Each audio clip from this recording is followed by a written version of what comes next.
एक और बड़ी खबर आपको बता दें, बंगाल के मशरकी मदनीपुर के साहिली इलाके में समुद्री तूफान का अंदेशे के पेश नजर हाई अलर्ट जारी कर दिया गया है।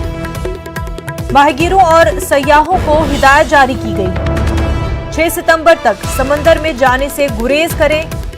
खलीज बंगाल में हवा के तेज दबाव की वजह से तेज समुद्री लहर आने का खतरा है, इसलिए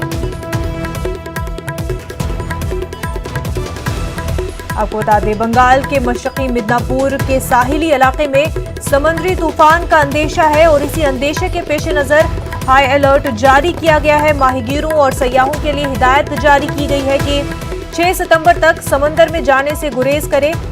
खलीज बंगाल में हवा के तेज दबाव की वजह से तेज समुद्री लहर आने का खतरा है, इसलिए सयाहों को समंदर की जानिब जाने से मना किया गया है।